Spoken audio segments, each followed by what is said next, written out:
चलो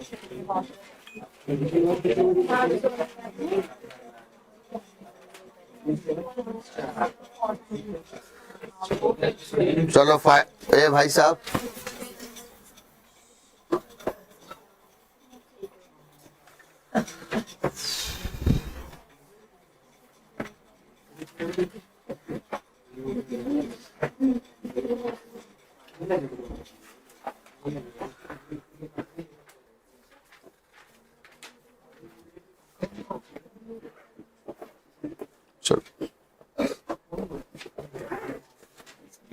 चलो my dears, pay attention.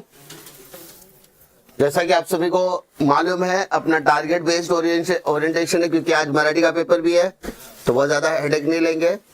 कल मैंने आपको स्पेसिफिकली कहा था कि 20 मार्क का ऑब्जेक्टिव आप कर लेना, ठीक है। 20 मार्क का ऑब्जेक्टिव चैप्टर नंबर 7 आप कर लोगे तो चैप्टर नंबर 7 में भी कौन सा डिस्टिंग्विश बिटवीन, यानी 20 मार्क ऑब्जेक्टिव्स के और 4 मार्क आपके डिस्टिंग्विश अगर आप पकड़ते हो तो 24 मार्क की प्रिपरेशन कल तक हो जानी चाहिए थी। और अगर नहीं हुई तो आज दोपहर का समय है 2 बजे के पहले कि वो कंप्लीट कर लेना। नाउ कहने का तात्पर्य यह है कि अपने को सिंपल सी, मैंने आपके साथ कुछ शेड्यूल्स शेयर किया था, वो शेड्यूल के अकॉर्डिंगली आज अपना कॉन्सेप्ट है। उसके बाद फिर 12:30 बजे के आसपास आपका केस स्टडी होगा एंड उसके and so on. Target based है। एक सिंपल सी बात आपको बता देता हूं कि जितनी भी चीजें मैं कराने की कोशिश करूंगा उसको अगले सेशन आने से पहले उसको कंप्लीट कर लेना, नहीं तो बाद में तुम ही बैकलॉग में रहोगे। फिर वही होगा, जिसको ढूंढा गली गली वो बैठा था भीतर बैठ के, ठीक है, कि दूसरी जगह पे ढूंढते रह जाओगे और तुमको कहीं भी सेटिस्फेक्शन मिलने वाला नहीं है। ये वही लोग रिलेट कर पाते हैं जो नॉवेल के लिए आखिरी मोमेंट तक ढूंढ रहे थे। मैंने हमेशा जब भी आपको कुछ भी कराने की कोशिश की है, मैंने हमेशा एक ही चीज दिया कि किसी एक ही बंदे को पकड़ो और पूरा करके लेने की कोशिश करो, क्योंकि हर टीचर प्लेटफॉर्म पर अच्छा पढ़ाने की ही कोशिश करता है। 10 जगह मुंह मारने से अच्छा किसी एक ही को पकड़ो और उसको अच्छे से करने की कोशिश करो। अब सवाल ये पैदा होता है कि जब हम क्वेश्चंस करने के लिए बैठेंगे तो हमारे पास 7 इयर्स के क्वेश्चन पेपर्स होने चाहिए, यानी 7 क्वेश्चन पेपर्स अपने पास होने चाहिए। आपके पास वो 7 क्वेश्चन पेपर्स ही अगर आप रिवाइज करके जाते हो तो आपका एक बोल सकते हो 80 to 90% का प्रिपरेशन हो जाएगा। आप इंग्लिश और मराठी का पेपर या इंग्लिश और हिंदी का पेपर देख लो, आज आने वाला मराठी का पेपर भी आप देख लेना, प्रीवियस ईयर क्वेश्चन का बहुत ज्यादा इन्फ्लुएंस है। टीचर भी चाहता है क्यों बच्चे परेशान करूं मैं अपने आप को। वाइल डिसाइडिंग द पेपर हम लोग क्या करेंगे, वही क्वेश्चन पेपर, क्योंकि मॉडल सेट करना बहुत ज्यादा तकलीफ हो जाता है। तो जब भी कोई पेपर टीचर सेट करने के लिए बैठता है ना, वो सारी चीजें as it is copy paste करने की कोशिश करता है। वो बोलता है मेरे पास 7 पेपर्स है, मैं उसी को एनालाइज करके एक नया पेपर बनाने की कोशिश करूंगा। सो ओसी के पेपर में, एसपी के पेपर में, इको के पेपर में, बीके के पेपर में मेजॉरिटी चीजें आप रिपीटेटिव देखोगे। बीके में भी सम आएगा लेकिन उसके नंबर्स वगैरह चेंज कर दिया जाएगा, लेकिन इन्फ्लुएंस आपका वही रहेगा। बात समझ में आ रहा है? 7 इयर्स के पेपर्स कर लेना, उसके बाद आपको जो करना है वो करना, लेकिन 10 जगह मुंह मार के कहीं, मतलब सब जगह कर रहे हो, मेरा भी कॉन्सेप्ट देख रहा हो, दूसरे का भी कॉन्सेप्ट देख रहा हो, सब जगह पे देख रहे हो एंड उसके बाद खुद भी नहीं कर रहे हो। तुमको लग रहा है वीडियो देखने से हो जाएगा, ऐसा नहीं है बेटा। मैंने कराने के बाद, एक्सप्लेनेशन करने के बाद, नोट्स प्रोवाइड करने के बाद, वो सारी चीजें करने के बाद जितना घंटा मैं बढ़ा रहा हूं उसका इक्विवेलेंट वैल्यू भी अगर आपने पढ़ने के लिए दिया तो आपका काम हो जाएगा। ठीक है, क्लियर है क्या? चलो स्टार्ट करते हैं। सबसे पहले हम लोग स्टार्ट करेंगे कॉन्सेप्ट सितंबर 2021 के पेपर के साथ। कॉन्सेप्ट चालू करने से 2 चीजें आपके साथ डिस्कस कर दो। कॉन्सेप्ट जो होता है वो 2 मार्क का क्वेश्चन होता है, पता है कि नहीं सबको? अरे ये सुनो, अब जरा मैं आपके साथ 2 चीजें डिस्कस करूंगा, वो जरा ध्यान से देखना। कॉन्सेप्ट आपके पास 4 है, आपको 4 अटेम्प्ट करना आउट ऑफ 6 क्वेश्चंस आपको दिए जाएंगे, उस 6 में से आपको 4 अटेम्प्ट करने हैं। और हर कॉन्सेप्ट कितने मार्क का है सर? बोर्ड क्या बोलता है कि वी वांट 2 पॉइंट्स। कितने पॉइंट्स आता है वो? 2 पॉइंट्स आता है। पहला उसका मीनिंग, पहला क्या चाहता है? उसका मीनिंग, समझा?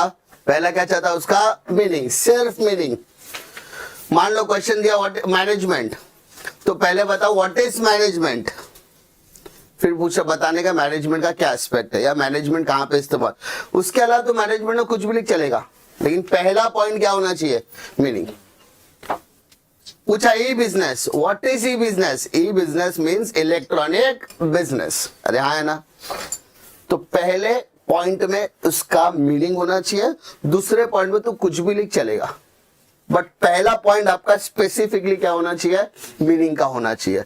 अगर आप स्पेसिफिकली मीनिंग पहले पॉइंट में लिखते हैं तो आपको गारंटेड 2 मार्क्स मिलेगा। और मैं आपको अश्योरिटी देता हूं, आपकी राइटिंग कैसे भी हो, बहुत अच्छी बहुत बुरी, बट आपकी राइटिंग रीडेबल है तो 2 में से 2 कॉन्सेप्ट में मिलता है। बट एज अ टीचर मैं एडवाइस करता हूं कि 2 के अलावा 3 पॉइंटर लिखना, और पॉइंटर बनाना बड़ा आसान है बेटा। 1 फुल स्टॉप मतलब 1 पॉइंट, 2 फुल स्टॉप मतलब 2 पॉइंट, बट पहले वाला क्या रहना चाहिए, कंप्लीट मीनिंग होना चाहिए। अगर आपको डेफिनेशन याद है, परफेक्ट है, तो ही डेफिनेशन लिखना, इंक्लूडिंग नेम, नाम के साथ, अकॉर्डिंग टू हेनरी फयोल, है ना। तो अगर आपको अंदर का डेफिनेशन पूरा करेक्टली याद है तो ही आप उस उधर लिखना, अदरवाइज मीनिंग से काम चल सकता है। अरे हाँ है ना, समझा क्या। अब 2 मार्क में कितना लिखना समझ में आ गया, मिनिमम कितने पॉइंट, 2, मैक्सिमम इससे ज्यादा देने की कोई जरूरत नहीं है। एक आंसर लिखने के लिए आपको 5 मिनट एलोकेटेड है। कितने मिनट, मिनिमम कितने मिनट, 5। मैं तो होता मिनिमम कितना भी रहना था, मैक्सिमम 5 के ऊपर लिखना ही नहीं, 5 मिनट के अंदर ही होना चाहिए, उससे ज्यादा लिख के कोई मतलब नहीं है, पेपर छूटेगा। ठीक है, अरे बात समझ में आ रही है क्या, हाँ है ना। चलो पहला क्वेश्चन क्या बोला है बताओ, ए बिजनेस। क्या बोला है, ए बिजनेस। नाम तो सुना ही होगा, सुना है क्या रे बेटा, नहीं सुना तो सुन लो। ई बिजनेस कौन सी चैप्टर में आता है पता है कि नहीं, चैप्टर नंबर 5। इससे पता चलता है आपने बहुत अच्छे से तैयारी की है। बिजनेस सर्विसेज के बाद, ठीक है। Now what is e business, ठीक है।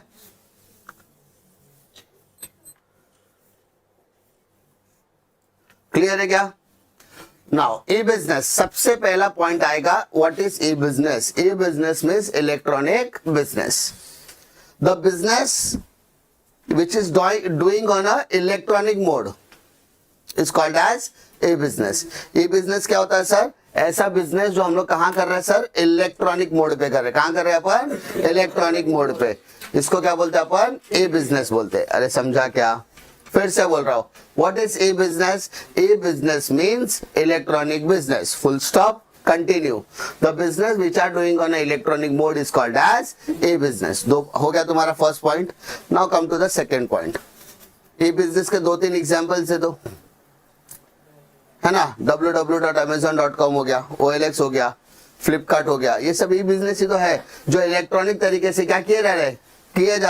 तो इसी को हम लोग क्या बोलेंगे, ई बिजनेस। अरे समझा क्या, मैं बोल रहा हूं तुमने अगर कुछ भी नहीं पढ़ा, तुम अगर अपनी मर्जी का भी लिख कर आना चाहते हो तो आप आराम से लिख कर आओ, कोई इसमें दिक्कत वाली बात नहीं है। क्योंकि अगर आपको रट्टा मारने की आदत है, रटा ज्ञान के लेने की आदत है, तो आप ये वाले सारे आंसर्स कर सकते हो। लेकिन अगर तुमको अंदर का कुछ भी याद नहीं है, तुम अपनी मर्जी से लिखना चाहते हो, जैसा कि आपको पता फेकोलॉजी करते हो, आप खुद की एक किताब लिख सकते हो इतना वर्ड पे, इन दैट के जो मैं आपको बता रहा हूं वो आंसर लिखोगे तो भी आपको 2 के 2 मार्क्स मिलेंगे। अरे क्लियर है क्या रे बेटा, अरे समझ में आ रहा है क्या, हाँ है ना। कॉन्सेप्ट में कैसे आंसर्स लिखना समझ में आया, क्लियर है। नाउ इसके अलावा क्या होता है, now E business is abbreviated form of electronic business. जो मैंने पहला ही पॉइंट आपको बताया कि ई बिजनेस को हम लोग क्या बोलते हैं सर, इलेक्ट्रॉनिक बिजनेस बोलते हैं, है ना। इट रिफर्स टू, मतलब ई बिजनेस का मतलब क्या होता है, it refers to the use of the web. Web मतलब website, internet, intranets, extranets etcetera, और to connect the people in process and conduct the business. यानी अगर हम धंधा इलेक्ट्रॉनिक मोड पे कर रहे हैं और इलेक्ट्रॉनिक में भी स्पेसिफिकली इंटरनेट का यूज करके, किसका यूज करके, ध्यान दे बेटा यहाँ पे इंटरनेट यूज कर, ये बाकी दो नहीं लिखा तो भी चलेगा। मतलब दो चीजें, e business is a business which are using doing, ठीक है, we are you doing the business using websites and internet. समझा, वेबसाइट्स एंड इंटरनेट। ये बिजनेस वो बिजनेस होता है जिसमें हम वेबसाइट और इंटरनेट का इस्तेमाल करके, किसका वेबसाइट और इंटरनेट का इस्तेमाल करके क्या करते हैं, बिजनेस करते हैं। अरे समझा। अब 2 पॉइंट हो गया। पहला पॉइंट में हमने एब्रीविएशन लिखा, दूसरे में उसका मतलब लिखा, तीसरे में उसके एग्जाम्पल्स लिख दो। तीसरे में उसके क्या लिख दो, एग्जाम्पल्स लिख दो। एग्जाम्पल्स तो पता हो गया ना, OLX वगैरह किसी का भी एग्जाम्पल आप लिख सकते हो। अरे क्लियर है क्या रे बेटा, 2 मार्क के लिए सफिशिएंट होता है। अरे समझा, हाँ है ना, क्लियर है, पक्का, श्योर, कॉन्फिडेंस लॉक किया जाए। ऐसे बड़े बड़े भर के आंसर लिखने की जरूरत नहीं है। ये किनके लिए है, जो रट्टा मार सकते हैं, जो नहीं मार सकते वो सिर्फ समझो और लिखो, समझो और लिखो, समझो और लिखो, समझो और लिखो। अब समझो और लिखो मतलब क्या, सामने बुक होनी चाहिए, पेन होनी चाहिए, पेंसिल होनी चाहिए, सर ने जो बोला उसको लिख लिया, खत्म, आपका काम हो गया।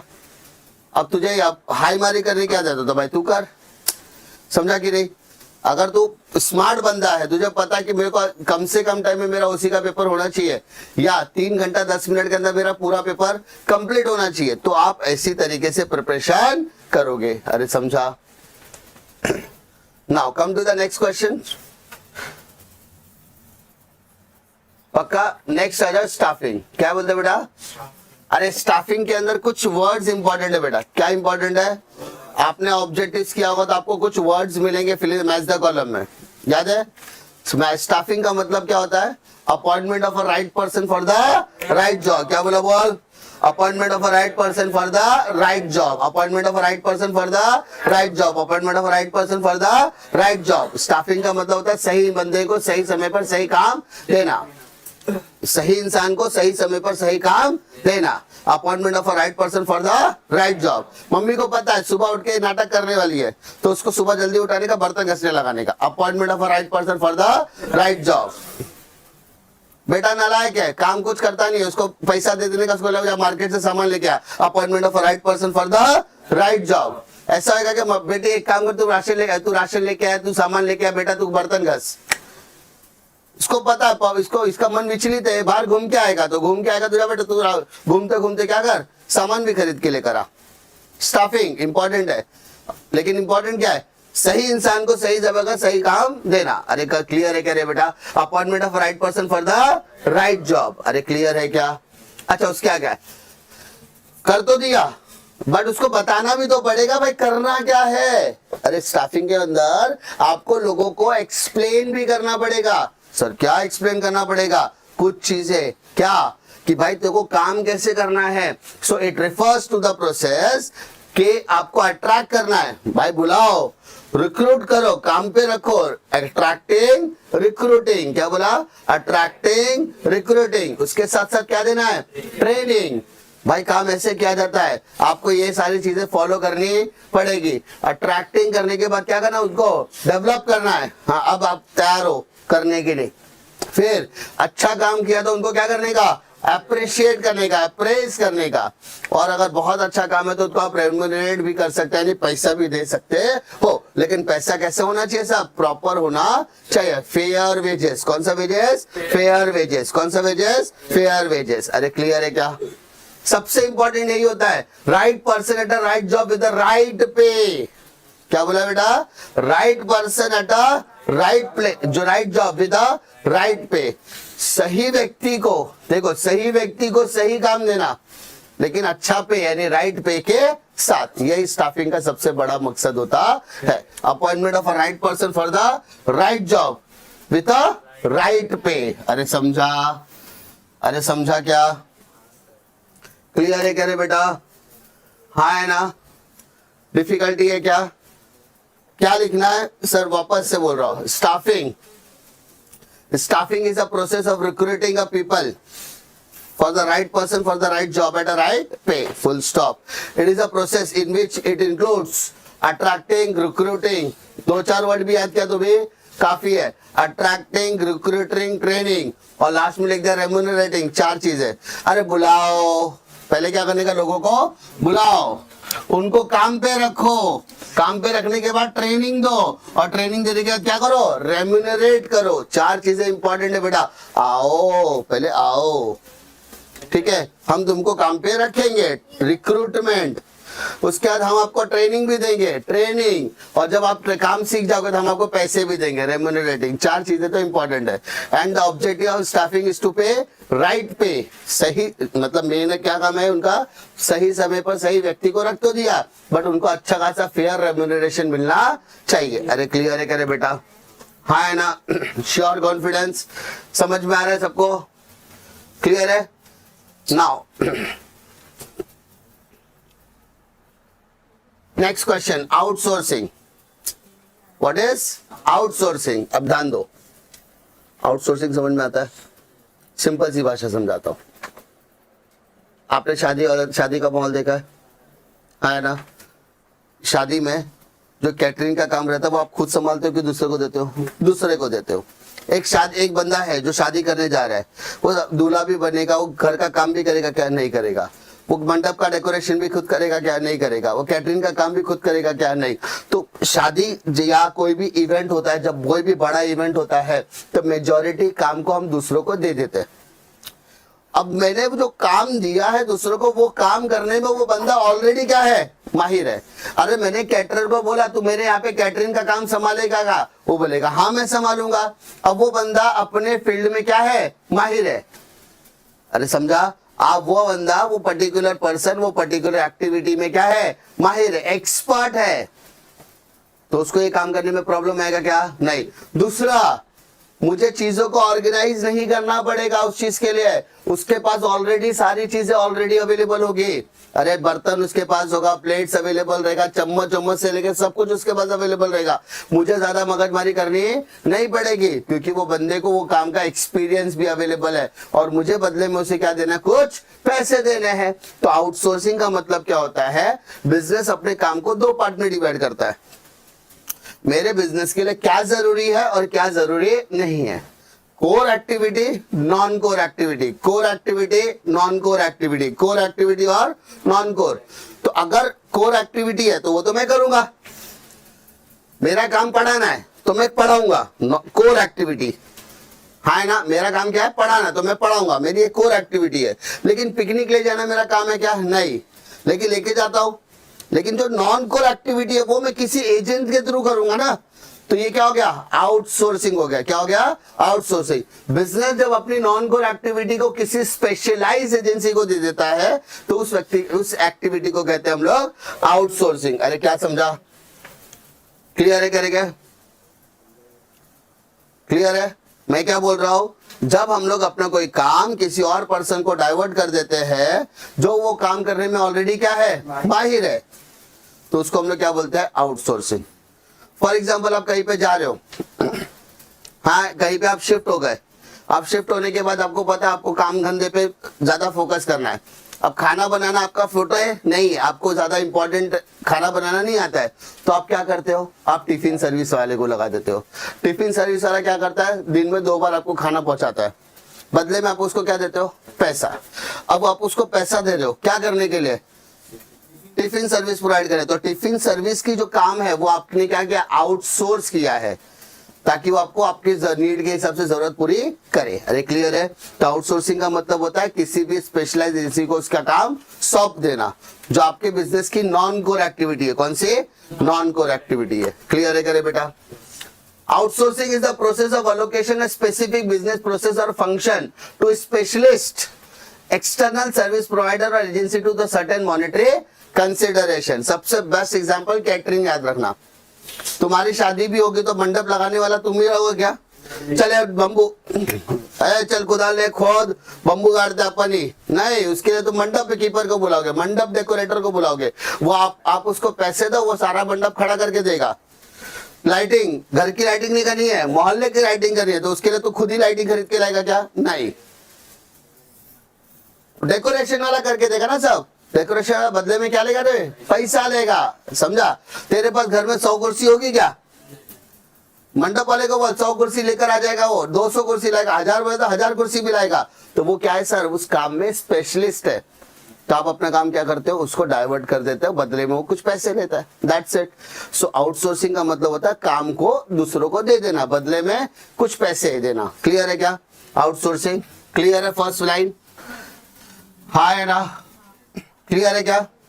अब देखो when second point, when services such as security, canteen, sanitation, etc. are outsourced by a company, then the security guards, waiters, cooks and sanitation, etc. are not employee of the company.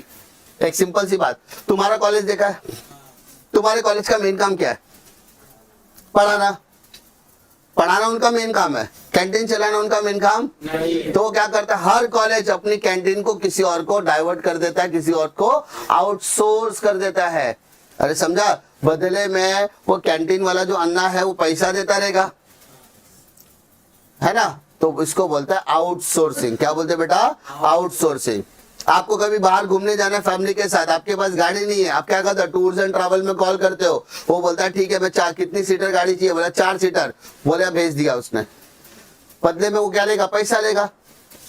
तो वो भी क्या है, outsourcing है। क्या है, outsourcing है। Clear है क्या। आपका बाहर खाना खाने का मन किया, फैमिली के साथ आप आउटिंग पे चले गए, रेस्टोरेंट में गए, खाना खा के वापस आ गए, रेस्टोरेंट को आपने क्या दिया, एक पैसा दिया और वो बदले में आपको खाना दे रहा है ना, तो ये भी एक तरीके का क्या है सर, आउटसोर्सिंग है। क्लियर है करे बेटा, हाँ है ना, समझा। Next next banking, next banking, ठीक है। नाउ बैंकिंग बैंकिंग बैंकिंग नाम तो सुना होगा, बैंकिंग मतलब बैंक, बैंकिंग मतलब बैंक, बैंकिंग मतलब बैंक। अरे समझा सर, द टर्म, अभी यहाँ पे सिर्फ मैं क्वेश्चन देख रहा हूं, ध्यान से सुनो, मैं जो क्वेश्चन देख रहा हूं, साल भर आपने कुछ पढ़ा होगा, साल भर किसी ने पढ़ाया होगा, साल भर मैंने पढ़ाया होगा, है ना। उस वर्ड को देखने के बाद, सुनने के बाद आपके दिमाग में जो जो आता है वो लिख दो, कॉन्सेप्ट होगा तुम्हारा, समझा।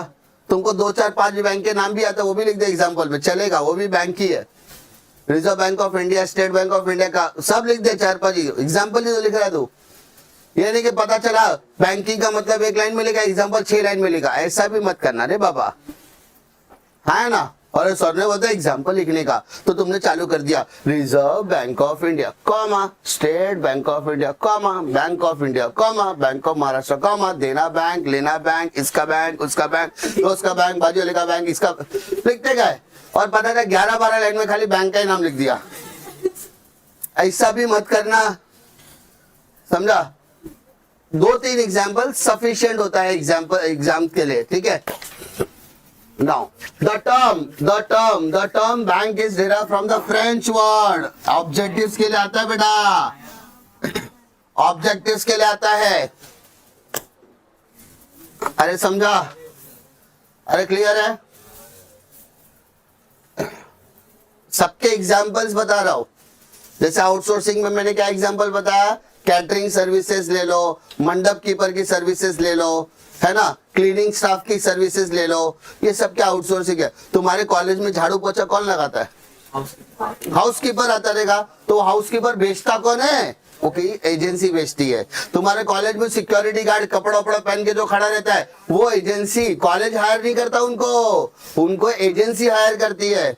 अरे समझा। कॉलेज, जैसे एक कॉलेज का नाम लेता हूं, मान लो LS राजा कॉलेज है, तुम्हारा खुद का कॉलेज भी ले सकते हैं। वहां पे जो सिक्योरिटी वाला है, कभी उससे बात करा तो पता चलेगा सिक्योरिटी को पेमेंट कॉलेज नहीं देता है, उसको कंपनी देती है। सर ये कंपनी कौन है, जिसको LS राजा कॉलेज है जैसे कॉलेजेस ने उनको हायर किया है, क्या करने के लिए, सिक्योरिटी देने के लिए, बदले में पैसा। तो ये कंपनी क्या करती है, लेट्स से राजा ने एक सिक्योरिटी गार्ड के पीछे 20,000 दिया, तो ये कंपनी क्या करती है, सिक्योरिटी गार्ड को 18,000 देगी, 2,000 खुद रखेगी। आउटसोर्सिंग है।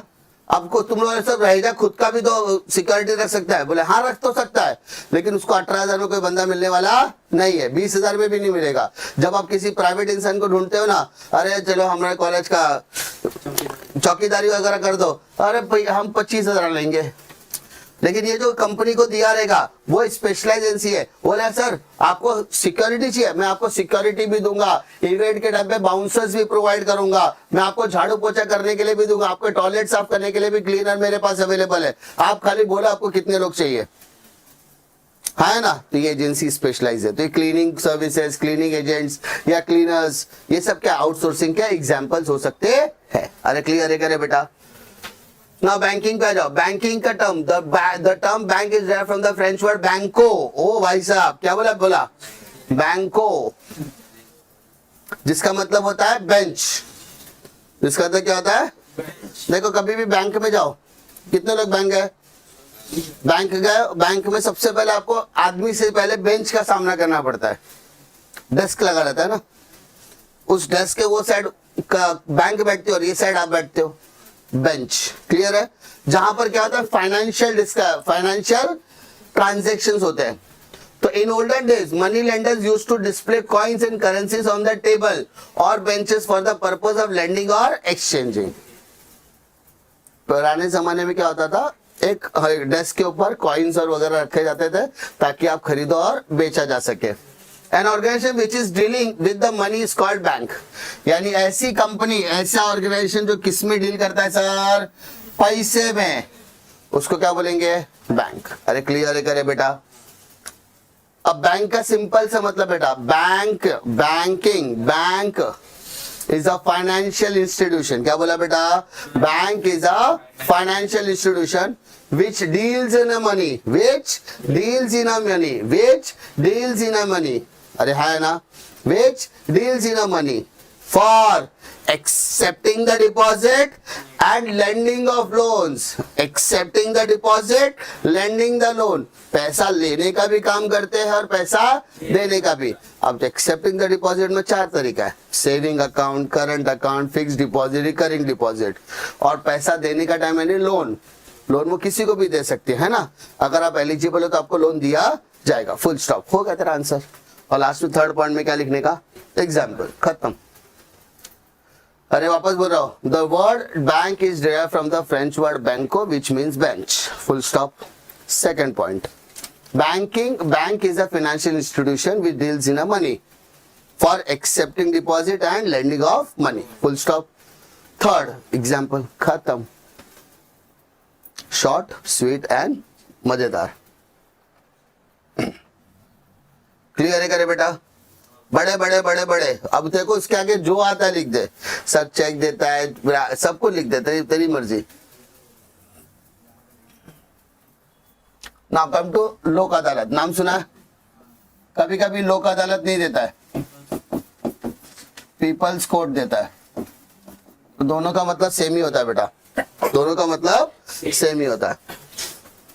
क्लियर है क्या?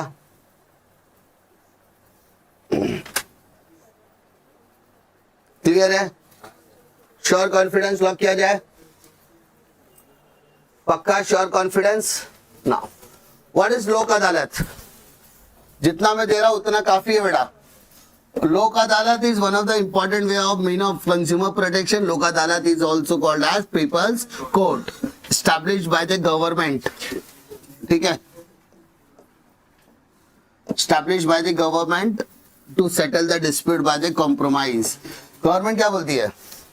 देख बेटा, सबसे पहला पॉइंट, लोक अदालत is also called as people's court। Full stop. Second point, Lok Adalat is a institution.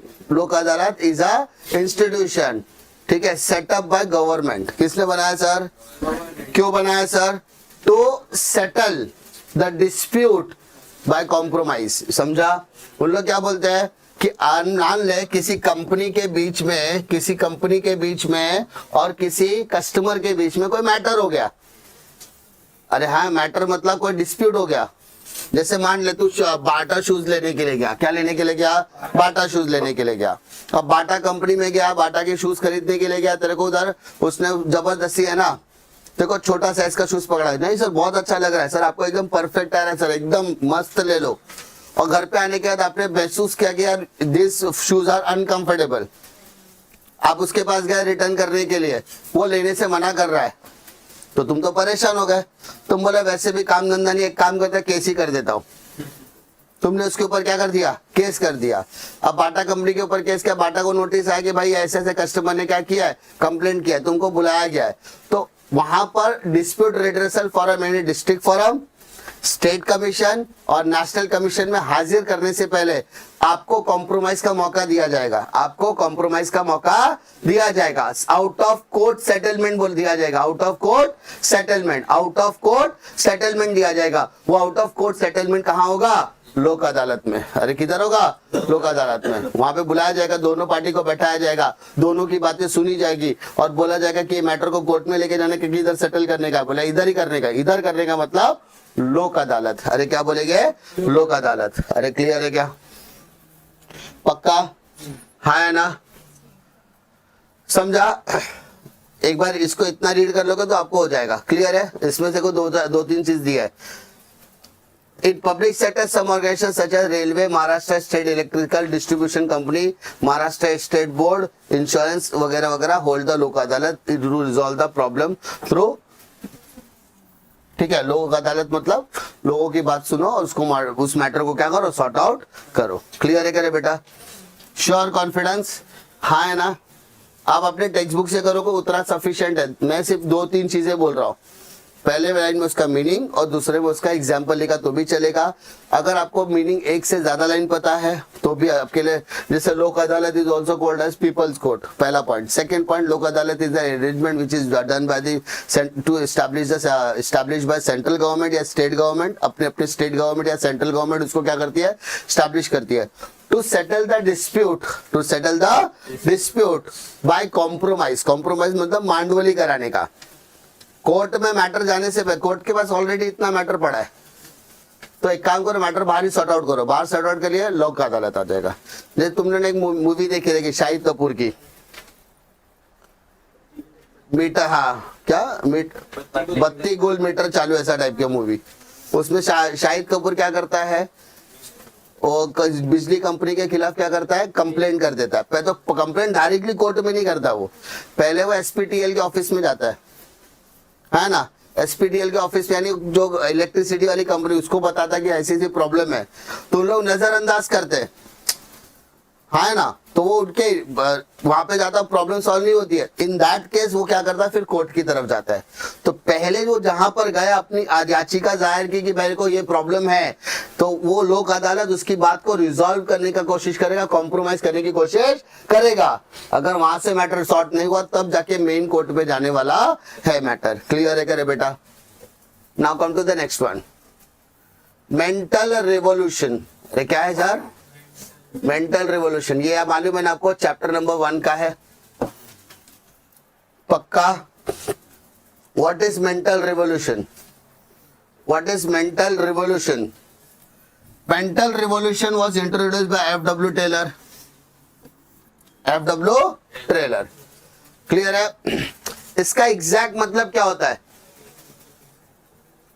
this principle of scientific management further state that the both management and employees should be aware of their equal importance in the organization। मतलब एक दूसरे के attitude के बारे में पता करने को कहता है मेंटल रेवोल्यूशन। कंपनी में पता होना चाहिए, कंपनी के मैनेजमेंट को पता होना चाहिए वर्कर्स आर इंपॉर्टेंट, और वर्कर को पता होना चाहिए कि कंपनी इंपॉर्टेंट है। कंपनी को पता होना चाहिए कि वर्कर क्यों इंपॉर्टेंट है। अगर ये वर्कर नहीं होगे तो हमारी कंपनी चलने वाली नहीं है। Workers are also important, they are also human being. अगर हमें कंपनी में प्रॉफिट करना है, अगर हमें कंपनी में सेल करना है, तो सेल करने के लिए प्रोडक्शन चाहिए। अरे सेल करने के लिए सेल्समैन भी चाहिए, सेल्स करने के लिए डिपार्टमेंट भी चाहिए, सेल्स करने के लिए मैनेजर भी चाहिए। बनाने के लिए भी तो प्रोडक्शन करना पड़ेगा, प्रोडक्शन के लिए फैक्ट्री चाहिए, फैक्ट्री में वर्कर काम करते हैं। तो एज अ कंपनी हमें सबकी वैल्यू करनी पड़ेगी, मतलब उनके प्रति सोचो। लेकिन कंपनी के एम्प्लॉय को क्या करना है, अगर कंपनी ही नहीं रहेगी तो हम रहेंगे क्या, नहीं। तो एक दूसरे के कर्तव्यों को समझना, एक दूसरे के कर्तव्यों के बारे में बातें करना, ये दोनों को रियलाइज करवाना ही कहते हैं मेंटल रिवॉल्यूशन। क्या बोलते हैं सर, मेंटल। क्योंकि एक दूसरे के कॉपरेशन से ही, एक दूसरे के तालमेल से क्या बनने वाला है, बिजनेस सक्सेसफुल बनने वाला है। अरे समझा, क्लियर है क्या रे बेटा? इसमें कोई डाउट है? Sure confidence? बहुत सारे ऐसे क्वेश्चंस हो गए जो बार बार रिपीट होने वाले होंगे, ठीक है, सो उसका टेंशन लेने की जरूरत नहीं है।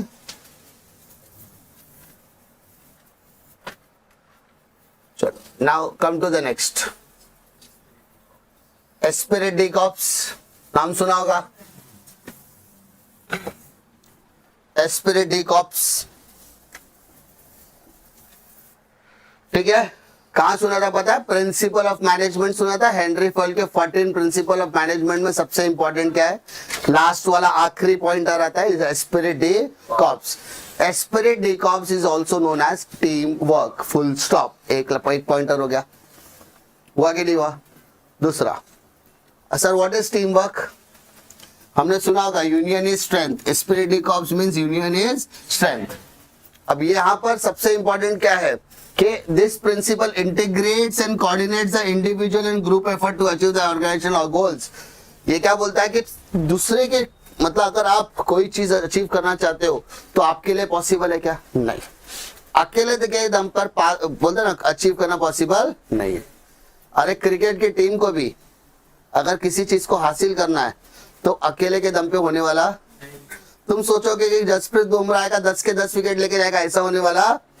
अरे हर बॉल उसका स्टंप पे लगेगा ऐसा जरूरी नहीं है ना। उसकी भी स्ट्रैटेजी होगी कि भाई मेरे को, मैं ऐसा बॉल करूंगा, बैट्समैन खेलेगा, हवा में जाएगा, कोई तो कैच पकड़ने वाले के उसको कोऑर्डिनेट करना पड़ेगा, फील्ड सेटअप करना पड़ेगा। यानी उस गेम में भी फील्डर्स इंपॉर्टेंट है, बॉलर इंपॉर्टेंट है, कैप्टन इंपॉर्टेंट है।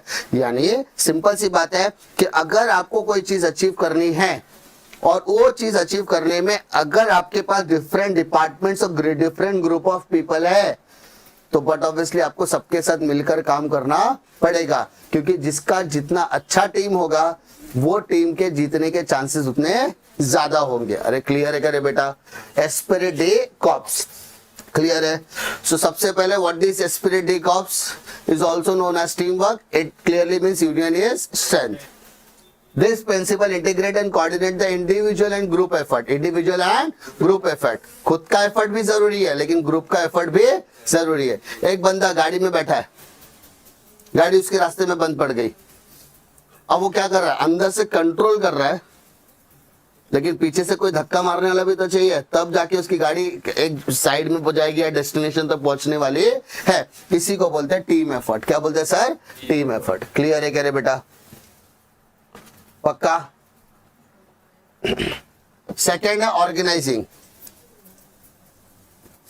ठीक है, सेकेंड है पक्का ऑर्गेनाइजिंग। देखो अभी वैलेंटाइन वीक चालू है, आज कौन सा डे बेटा? आज कौन सा है? आज साईं बाबा का दिन है। वेरी गुड, बहुत अच्छा। ये होता है डेडिकेशन। मतलब आग लगे बस्ती में, ये छोकरा अपनी मस्ती में, उसको वैलेंटाइन से कोई मतलब नहीं है, उसको साईं बाबा से मतलब है कि आज गुरुवार है। नहीं वैसे जनरली कौन सा दिन है? थर्सडे। देखो ये लड़का भी अच्छा है, ये बोलता थर्सडे। अरे बेटा वैलेंटाइन वीक में क्या दिन, कौन सा दिन है? वो बोलता तो बाढ़ में जा, मेरे को क्या, गर्लफ्रेंड ही नहीं है। हाँ बेटा कौन सा दिन है? अरे बोलो ना, गूगल पे सर्च करूं क्या?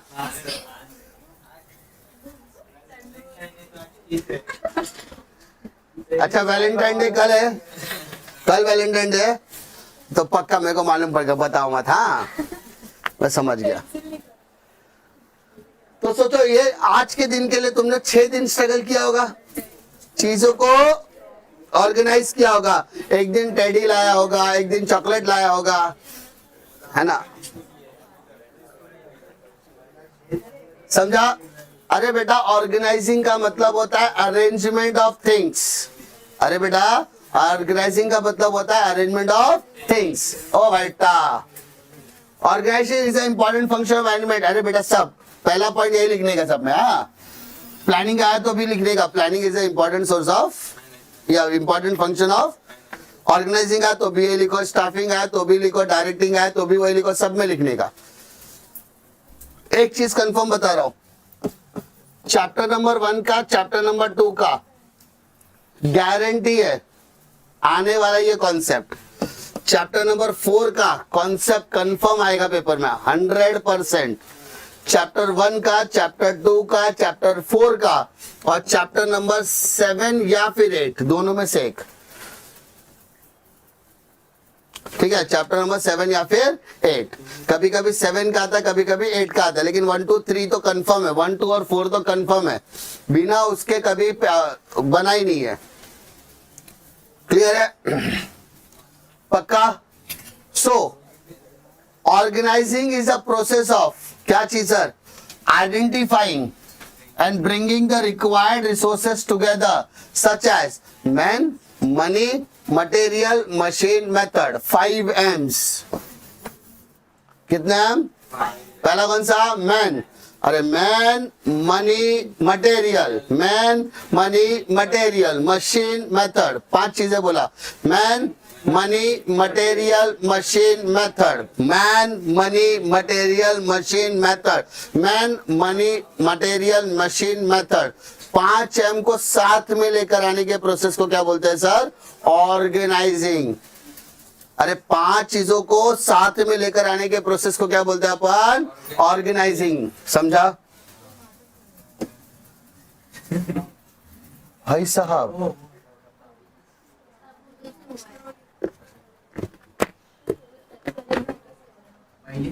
ठीक है, क्लियर है क्या? वो बेचारा वैलेंटाइन डे पे है ना, थोड़ा सा उसको इमोशनल हो गया पैनल। तो आधा आंख मार रहा है, बता रहा मेरा भी मेरे लिए भी कोई लाओ। मैं पूछा उसको क्या लाओ, बोला हार्ड डिस्क ना लाओ। क्लियर है क्या बेटा? सो यहाँ पे first line is very very important, इतना काफी है आपके लिए। अरे समझा?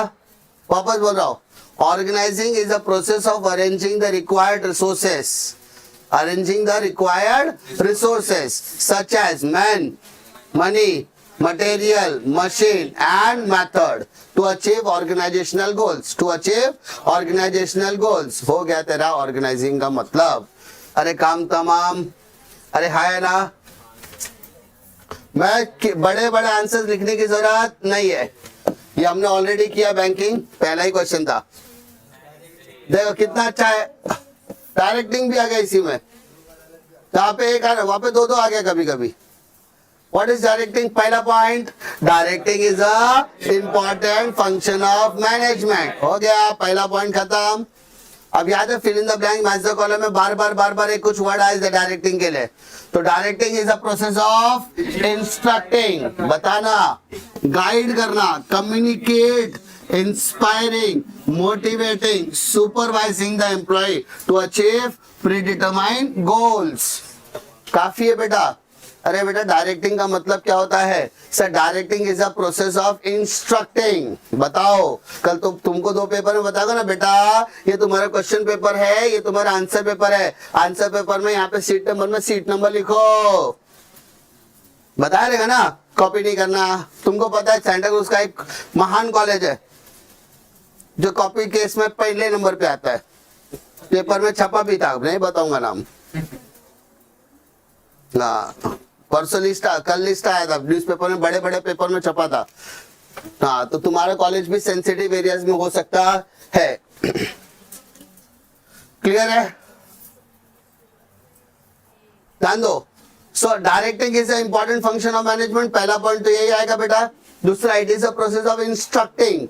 दूसरा, गाइडिंग। उसके बाद कम्युनिकेट करना, क्या करना? कम्युनिकेट, इंस्पायरिंग, वो मोटिवेटिंग एंड सुपरवाइजिंग। कितनी चीजें सर? 6। पहला बोल इंस्ट्रक्टिंग, दूसरा गाइडिंग, तीसरा कम्युनिकेटिंग, चौथा inspiring, motivating and supervising. Instructing, guiding, communicating, inspiring, motivating, supervising. अरे 6 में से 4 वर्ड भी याद रहा तो भी तेरा काम बन गया। क्लियर है करे बेटा? बस काफी है इतना। लोक अदालत हमने अब भी किया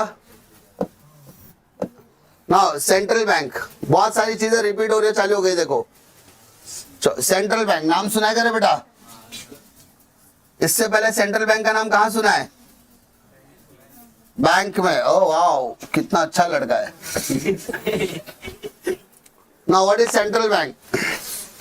Central bank is the apex institution of the banking system in any country. किसी भी देश के अंदर बैंकिंग सिस्टम का सबसे बड़ा इंस्टीट्यूशन कौन रहता है? Central bank. समझा?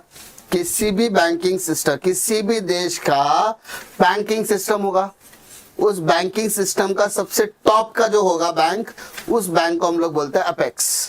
अपेक्स मतलब टॉप, अपेक्स बैंकिंग इंस्टीट्यूशन। उसके बाद उसके सारे बैंक्स हो गए। ये जो अपेक्स बैंकिंग इंस्टीट्यूशन है, इसी को कहा जाता है सेंट्रल बैंक। इसके बाद सबसे इंपॉर्टेंट पार्ट होता है प्रिंटिंग ऑफ करेंसी नोट। कौन सा? Printing of currency note. जैसे हमारे इंडिया में RBI, reserve Bank of India, वैसे अमेरिका में बैंक ऑफ अमेरिका जो नोट छापता है। कोई भी बैंक को अधिकार नहीं मिलता है बेटा, अरे हाँ है ना।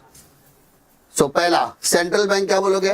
Central bank is the apex institution of banking system in any country, full stop. In India Reserve Bank of India is treated as central bank, है ना। Third, it has a important right to print notes and currencies in the country, यानी देश के अंदर note print और circulate करने का काम कौन करता है? आरबीआई। दैट्स इट, 3 पॉइंट हुआ, काम खत्म। समझा? डॉट, बुलजाई बोलते हैं इसको, एकदम मछली की आंख पर निशाना मारा अपन, 3 पॉइंट में अपना काम खत्म। क्लियर है क्या? समझा? उसके बाद तो कितना भी लिखते रहे, इसका आरबीआई ईयर वगैरह सब कुछ लिखते रहे, कोई फर्क पड़ने वाला नहीं है। जितना मैंने बताया उतना सफिशिएंट होता है, क्योंकि ये सारे आंसर्स मॉडल आंसर्स है। टेक्स्ट बुक में जो छपा है वो भी एक आंसर है, जो हम बता रहे हैं वो एक्सपीरियंसेस से आता है, तो इतना तो मैटर करता ही अपना। क्लियर है? नाउ नेक्स्ट पेपर, 2 पेपर हमने किया। अब जरा इसमें देखो, हमने भी कुछ यहाँ पे चार्ज देखो, ऑर्गेनाइजिंग हो चुका है, ई बिजनेस हो गया, लोक अदालत हो गया, आउटसोर्सिंग हो गया। यानी अभी इसमें से करना क्या है? कौन कौन सा? इंश्योरेंस और प्लेस कॉन्सेप्ट ऑफ मार्केट। अरे समझा? मैंने इसीलिए बोला बेटा, जब भी आप क्वेश्चन पेपर करोगे ना तो आपको बहुत ज्यादा कॉन्फिडेंस मिलेगा। अरे सर ये क्वेश्चन तो बार बार रिपीट हो रहा है, और सर 1 में 6 यानी 7 पेपर में 42। बेटा 42 तुझे पढ़ना ही नहीं है, तुझे पढ़ना गिन चुन के, क्योंकि क्वेश्चन रिपीट होगा, बार बार रिपीट होगा। और जो बच्चा ये बात समझ जाता है ना, वो पहले ऑब्जेक्टिव्स के बाद सबसे पहले प्रीवियस ईयर का क्वेश्चन ही करके जाने वाला है। क्लियर है क्या बेटा? चला जा। इंश्योरेंस नाम सुना है क्या बेटा? क्या होता है सर इंश्योरेंस?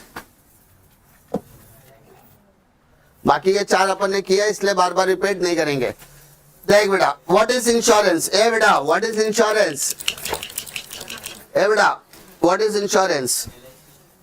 जिंदगी के साथ भी, जिंदगी के बाद भी। अरे वो कंपनी है, वो एग्जाम्पल में काम आएगा। Life insurance company, corporation. ध्यान दे, देख, business is a full of risk. समझा? बिजनेस के अंदर वेरियस टाइप्स ऑफ रिस्क होते हैं, बहुत अलग अलग टाइप के क्या होते हैं? रिस्क होते हैं। मानो मैंने कॉल किया, मैंने बोला मेरे को बुक्स की डिलीवरी दो, और बुक्स की डिलीवरी का पेमेंट मैंने सब कर दिया, बुक्स डिलीवरी के लिए निकल गया, और यहाँ पहुंचते पहुंचते जो ट्रक में आ रहा था ट्रक पलट गया, लॉस तो मेरा हो गया। ये भी रिस्क है। Life is full of risk, जिंदगी भी फुल ऑफ रिस्क है। गाड़ी लेके जा रहे, रास्ते में एक्सीडेंट हो गया, मर भी सकता हूँ, या एक्सीडेंट भी हो सकता है। तो जिंदगी के अंदर कभी भी कोई भी अनसर्टेनिटी आ सकती है। हम जिस प्रीमाइसेस में बैठे, वो बिल्डिंग की गिर सकती है। तुम नहीं बोल सकते ना बेटा कि कुछ होगा कि नहीं होगा। Life is full of risk. तुम बोलेगे नहीं सर बिल्डिंग नहीं गिरेगी, मैं बोला हाँ नहीं गिरेगी। रास्ते में तू जा रहा, अच्छा खासा जा रहा, पीछे से गाड़ी ने आके ठोक दिया, ये भी तो रिस्क है। अनसर्टेनिटी तो किधर भी होता है ना। कभी कभी ऐसा होता है कि हम किसी को बचाने जाते हैं और हमारा एक्सीडेंट हो जाता है, ये भी तो रिस्क है। So business involve various risks like accident, fire, theft, flood, cyclone, etc. It is very difficult to trader for the business to bear the risk of loss. अरे बेटा रिस्क है तो लॉस है। यहाँ पे हर्षद मेहता काम लेगा, रिस्क है तो इश्क है, वो तो बाद में। रिस्क है तो इश्क है, वो बाद में जब प्रॉफिट होगा तो कोई इश्क ही होगा ना, लेकिन जब तुझे लॉस हुआ तो क्या आएगा, रिस्क है तो लॉस है। लेकिन उस लॉस से बचने का एक तरीका है, क्या, इंश्योरेंस। अरे क्या सर, इंश्योरेंस। अरे क्लियर है क्या? तो insurance is a contract between two parties where one of them is a insurer agree in the return for the premium to the indemnity for the insured against the monetary loss that may be suffered by the other on the happening of the some specified event.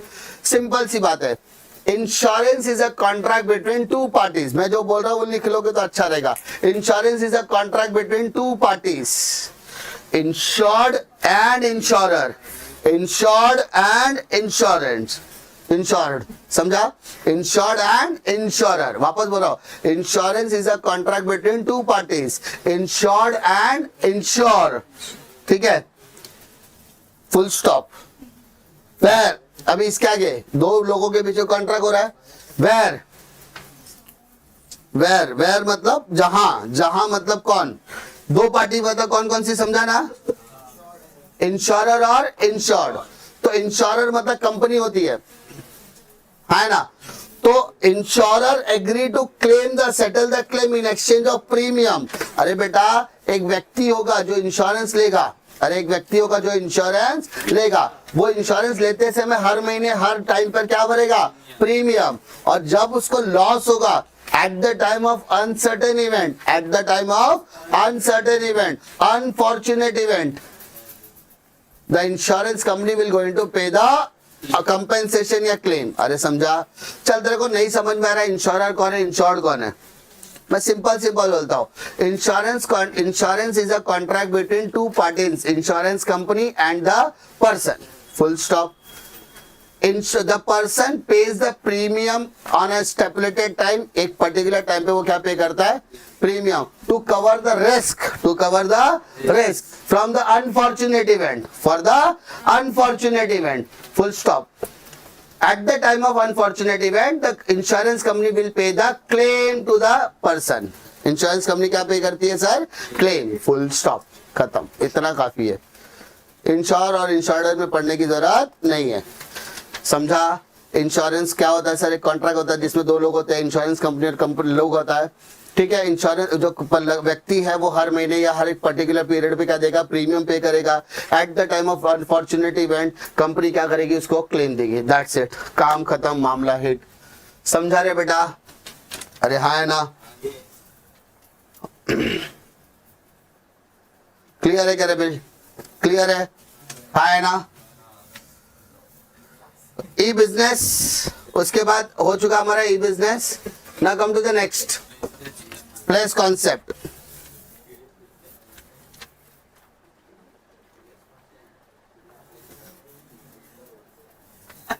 Clear है क्या रे बेटा?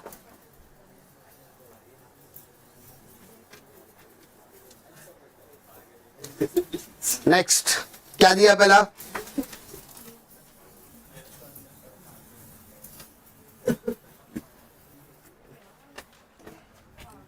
Place, ध्यान दे बेटा। Place concept of market is usually taken to mean the place where the goods and services are bought and sold for money or money is worth. In the place concept of market, emphasis is given on the place where the trading takes place. ए बेटा जगह पर, जगह important है क्या? तुम अगर जिस जगह पर हो वो जगह पर तुम्हारी वैल्यू आकी जा सकती है। फॉर एग्जाम्पल चाय देखा, चाय, चाय अगर किसी चाय की टपरी पर आप जाके पियोगे तो उसकी वैल्यू 5 रुपया है, बट अगर वही चाय आप किसी रेस्टोरेंट में बैठ के पियोगे तो उसकी वैल्यू 25 रुपया है।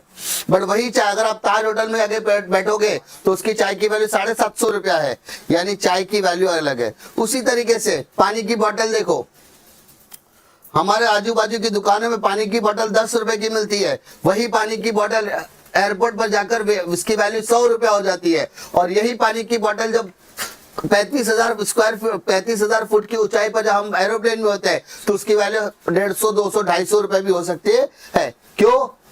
उसकी एक अलग वैल्यू है। आप किस जगह पे खरीद रहे हो उसकी भी तो वैल्यू है। तो प्लेस इंपॉर्टेंट है, where the buying and selling of that बोलते हैं थिंग्स आर टेकिंग प्लेस। ऐसी जगह जहां पर हम खरीद और बेच सकते हैं, ऐसी जगहों को हम लोग बोलते हैं प्लेस। सोना देखा, सोना, गोल्ड। हम गोल्ड कहाँ जाके खरीदते हैं? ज्वेलर के पास। अरे कहाँ खरीदते हैं? ज्वेलर के पास जाके खरीदते हैं। मुझे पता कल ज्वेलर वाला रास्ते पर चादर बिछाकर कल सोना अगर रास्ते पे बेचेगा तो क्या कोई खरीदेगा? तुम उस ज्वेलर को पिछले 40 साल से जानते हो, तुम्हारे मम्मी पापा जानते हैं, तो तुम भी जानते हो। तुम्हारी उम्र 17-18 साल की, तुम्हारे मम्मी पापा 25-30 साल उससे पहले जानते हैं। यानी एग्रीगेट देखो, सोना रहना तुमको 40 साल से जानता है। लेकिन वो कहां पे बेच रहा है? रास्ते पे चादर बिछा के गोल्ड बेचा। कोई खरीदेगा क्या? बिल्कुल नहीं खरीदेगा, because he is selling the right product at a wrong place. He is selling the right product at a wrong place. कोई भी सामान खरीदने वाला नहीं है। अरे समझा? और सही जगह पे गलत सामान भी नहीं बेचा जाता है। एक एग्जांपल देता हूं, ब्यूटी प्रोडक्ट देखा है? आप ब्यूटी प्रोडक्ट किसी स्कूल के कैंपेन में नहीं बेच सकते, कॉलेजेस में बेच सकते हो। स्कूल में जाके आप लैक्मे बेच के आओगे? नहीं। Now company is selling the right product at a wrong place. अरे है ना? एक एग्जांपल देता हूं, किंडर जॉय का नाम सुना है? कॉलेजेस में किंडर जॉय का प्रमोशन चालू है। Now they are selling the wrong product at a right place. क्यों पता है? वहां पर उनको चॉकलेट क्रीम वगैरह बेचना चाहिए था, ये बच्चे लोग का किंडर जो लेके गए। प्रोडक्ट उनका सही है, बोले हाँ, बट जगह गलत है। तो जगह के हिसाब से आपका प्रोडक्ट होना चाहिए। तो ऐसी जगह जहां पर आप खरीद फरोख्त कर रहे हो, तो इसका मतलब वो क्या है? प्लेस है। Place buying and selling of goods and services के लिए काम आता है। अरे क्लियर है क्या रे बेटा? समझा? Next, done with the paper. ना जैसे जैसे हम आगे बढ़ रहे हैं वैसे वैसे तुमको समझ में आ रहा है कि majority of the questions are repeating.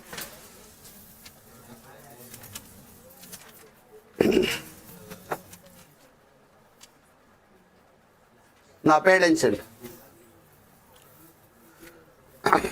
What is management? ए भाई, स्टार्टिंग में हमने डिस्कस किया था, management is an art of getting things done through people. यानी लोगों से काम करा के लेने की एबिलिटी को क्या कहा जाता है? मैनेजमेंट। लोगों से काम करवा के लेने की एबिलिटी को कहा जाता है मैनेजमेंट। लोगों से काम करवा के लेने की एबिलिटी को कहा जाता है मैनेजमेंट। लोगों से काम कर, the management is an art. Management is an art of getting things done through people. लोगों से काम करवा के लेने की एबिलिटी को कहा जाता है मैनेजमेंट। अरे क्लियर है? हमारे पास जो भी चीजें अवेलेबल है, ठीक है, according to Allen, management is a what management does. Management क्या है? जो मैनेजर करता है। मैनेजर क्या करता है? बिजनेस को मैनेज करता है। सर क्यों करता है? ताकि उसके ऑर्गेनाइजेशनल गोल्स को अचीव किया जा सके। Management is an continuous activity to achieve organisational goals. Management is a continuous activity to achieve organisational goals. Full stop. काम था। सो और क्या लिख सकते हैं? और बड़ा चढ़ा के लिख, it include the various function such as planning, organising, controlling, coordinating, directing, staffing etcetera. समझा? और बड़ा चढ़ा के लिखना तो लिख, ये सारे पॉइंटर भी गलत नहीं है, तुम सही हो पक्का। नेक्स्ट आ जाए बेटा, सोशल रिस्पॉन्सिबिलिटी। अरे क्या चाहिए सर? सोशल रिस्पॉन्सिबिलिटी मतलब सामाजिक जिम्मेदारी। बेटा हर बिजनेस की कुछ ना कुछ क्या होती है? सामाजिक जिम्मेदारी होती है, सोशल रिस्पॉन्सिबिलिटी होती है। तुमने देखा होगा कि जब भी कोई आईपीएल का मैचेस होता है तो वहां पे रिलायंस फाउंडेशन कुछ बच्चों को जाकर मैच दिखाता है। Social responsibility. आपने देखा होगा बहुत सारे स्कूल्स में या बहुत सारे कॉलेजेस में बहुत सारे इंस्टीट्यूशन फ्री में किताबें बांटती है, बुक्स बांटती है, ठीक है, या फिर बैग बांट रही है, या कोई स्टडी मटेरियल बांटती है, फ्री में बांट रही है। आपने कोविड के टाइम पे देखा था बहुत सारे फाउंडेशंस क्या करते हैं, एनजीओ क्या कर रहे हैं, वैक्सीन बांट रही थी। तो ये क्या है? सोशल रिस्पॉन्स, सामाजिक जिम्मेदारी के प्रति वो कर रहे हैं। ये नहीं कि उनके बहुत पैसा आ गया, नहीं। So these are the social responsibility. हर बिजनेस क्या होता है? बिजनेस सोसाइटी से निकलता है। किधर से निकलता है? Society. They are the also a part of society. हम भी समाज का हिस्सा है और वो भी समाज का हिस्सा है।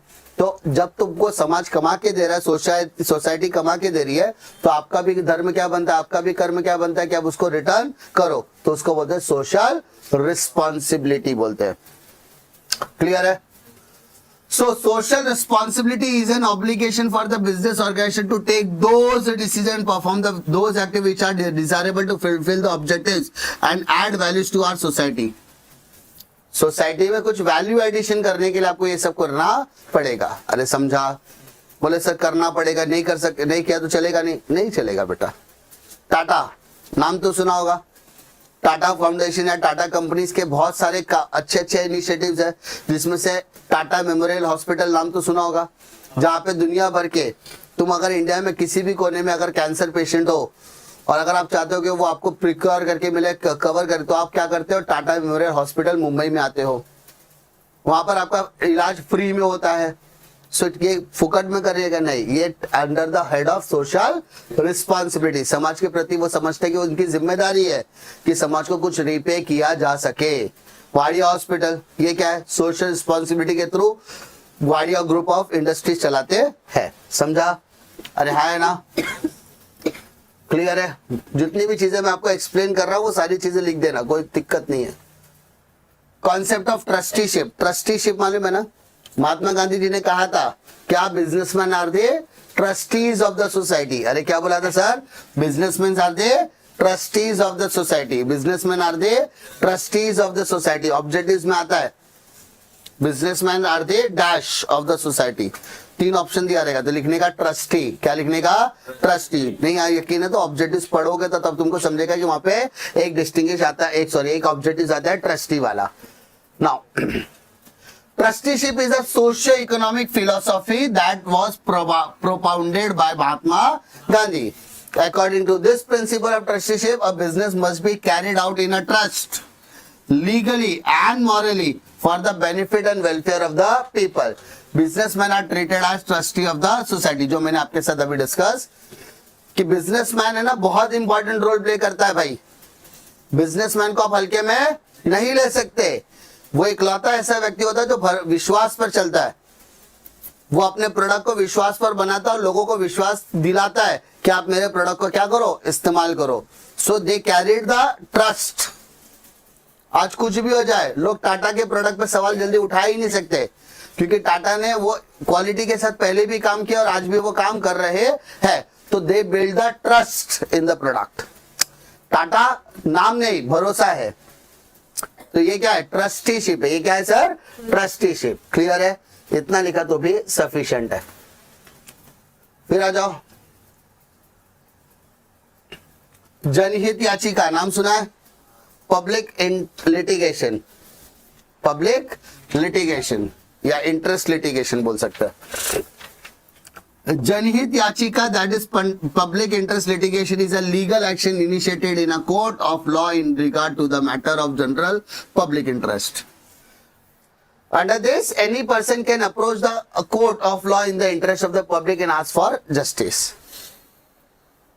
मतलब यहाँ पे एक मैटर को कोर्ट के सामने लेकर जाया जाता है और बताया जाता है कि ये जो डिसीजन आप लोगे ये सिर्फ मेरे लिए अप्लाई नहीं होगा, ये समस्त इंडिया के लिए अप्लाई होगा। जो लोग इनसे इस चीज से पीड़ित है वो सारे लोग। एक एग्जांपल देता हूं, जैसे मैंने एग्जांपल बीच में भी दिया था कि एक व्यक्ति था जो बाटा के शोरूम में जाता है, बाटा के शोरूम में जाके शूज खरीदता है एंड उस शूज का प्राइस होता है 899। ठीक है? एंड जब उसने शूज खरीदने के बाद जब वो काउंटर पर गया तो उससे 909 रुपीज चार्ज किए गए, यानी 10 रुपया एक्स्ट्रा। ठीक है? 10 रुपया क्यों चार्ज किया गया? क्योंकि वो कैरी बैग दिया गया था। उसने बोला कैरी बैग है, ओके। पर उसने देखा उस कैरी बैग पे ना बाटा का लोगो था। क्या था? लोगो। बोला अच्छा मौका है। उसने क्या किया? लेकर गया और पब्लिक इंटरेस्ट जनहित याचिका दायर कर दी कंज्यूमर कोर्ट के पास कि अगर कोई ब्रांड अपना सामान बेच रहे, बेचने के साथ साथ वो क्या कर रहे हैं? बैग भी ऑफर कर रहे हैं। अगर उस बैग पर वो चार्ज ले तो कोई प्रॉब्लम नहीं है, मुझे कोई पर्सनली कोई प्रॉब्लम नहीं है। लेकिन अगर उस बैग पर किसी भी ब्रांड का प्रमोशन हो रहा है सो कस्टमर से वो चार्ज नहीं कर सकते। समझा? बिकॉज हम पैसा भी दे और उनका प्रमोशन भी करे, ऐसा पॉसिबल नहीं होगा। पैसा और प्रमोशन साथ में नहीं होएगा। कस्टमर पैसा भी दो, तेरा प्रमोशन भी करे, ऐसा नहीं होना चाहिए। तो कोर्ट को बात सही लगी, तो तब से उन्होंने कोर्ट में आदेश पास किया कि अगर कोई भी प्रोडक्ट बेचने पर कोई भी ब्रांड अपना कैरी बैग देता है और उस कैरी बैग पर उनका लोगो छपा रहता है, किसी भी ब्रांड का लोगो रहेगा, so they can't charge the price for the carry bag other than the branding. यानी अगर ब्लैंक है तो चलेगा, ब्लैंक है तो चलेगा। उसके बाद रिलायंस, डीमार्ट, ये सब लोगों ने क्या किया, अप्लाई किया। ये क्या हो गया, पब्लिक इंटरेस्ट लिटिगेशन। यानी वो अकेला नहीं जीता, उसके साथ पूरा देश के अंदर जितने भी ग्राहक थे वो सबकी जीत हो गई ना, क्योंकि जनहित याचिका, लोगों का उससे क्या हुआ, भला हुआ, उसी को बोलते हैं जनहित याचिका। अरे क्लियर है क्या रे बेटा, है ना। नेक्स्ट है बेटा पैकेजिंग। नेक्स्ट क्या बोला है, नाम सुना है क्या, पैकेजिंग किसी भी प्रोडक्ट की इंपॉर्टेंट है? सर क्यों इंपॉर्टेंट है? अरे पैकेजिंग क्यों इंपॉर्टेंट है?